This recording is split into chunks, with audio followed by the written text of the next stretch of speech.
Yeah, you asked me about that Dixieland band, and in the letter, and I forgot to answer that. I wrote the P.S.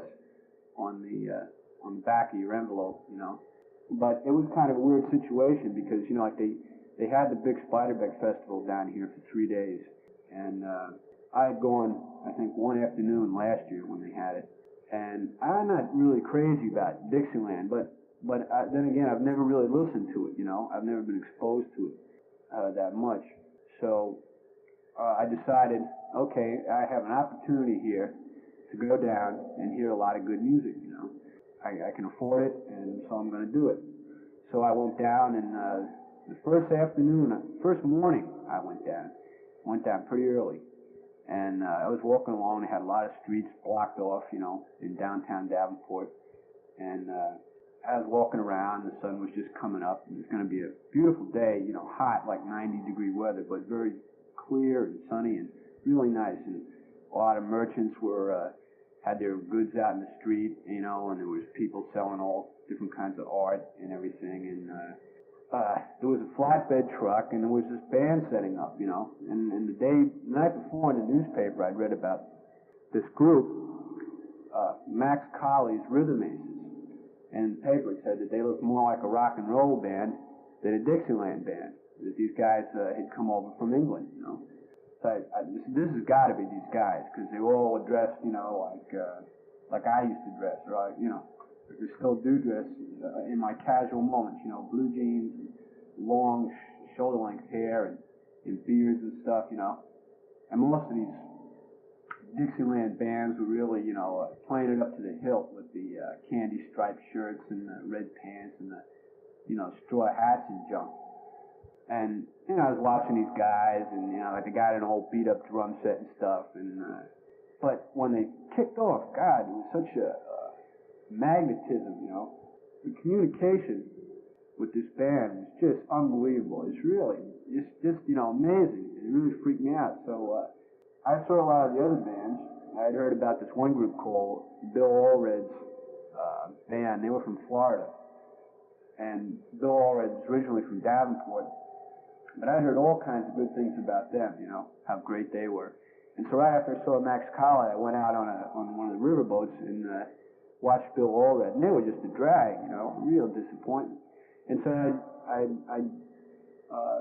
saw these Max Collie group as much as I could, and I bought their album, and talked to one of the guys, the bass player, and just for a little bit, because I guess I get kind of shy, and this guy was kind of shy, and I'm sure he gets approached a lot by people, And, anyway, they decided to hold jam sessions in the bottom room of the Hotel Blackhawk. And the first night I didn't go. The second night I went down there after work, about 1:30, 2 o'clock in the morning, and went, and there was 500 people crammed into this room, 2 in the morning, right? And nothing was really happening.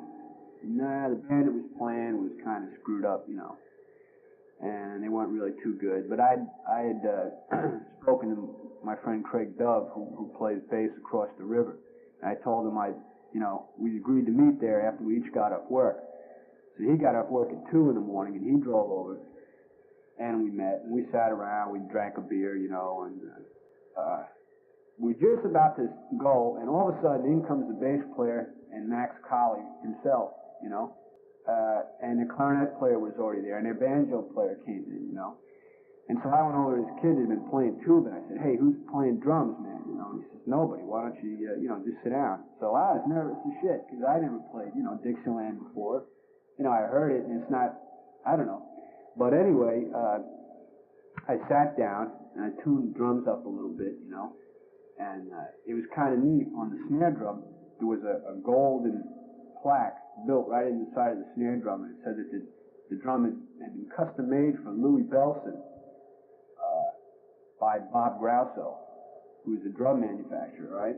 So there I was, and they kick off these songs, and I was doing pretty good, I was hanging right in there and stuff, and the guys were really swinging, and people would, call back, like, cues to me and stuff like that, and I was doing all right. And one time, I have a habit of playing with my eyes closed. And so, and they were playing one song, and everybody was taking solos.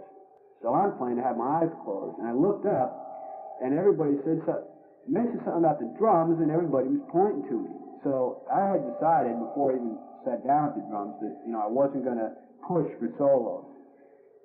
Because, you know, I didn't know, you know, I felt uneasy. Different drum sets than the one I'm accustomed to. I wasn't that familiar with the music. And there's a thing I've learned, you know, when in doubt, play time. You know, just keep straight time. Don't fool around, you know. Don't just throw something in for the hell of it, you know.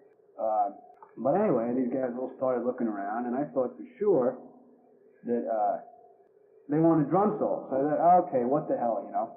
So everybody cuts, and I start a drum solo, and all of a sudden, all these guys were like, oh, no, you know, and I go, what's up? You know, and they go, okay, go ahead, you know, keep playing, you know.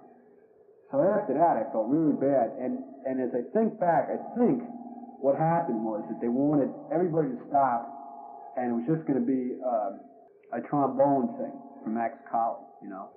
But I felt really bad after that, you know, so I just got off the drum set and I let somebody else play. But it really, I mean, what I did, it was a good solo, and it fit, and, you know, it was just that I wasn't aware of what was going on in the front line, you know. And so, but I learned something, and I had a guess, you know, and it was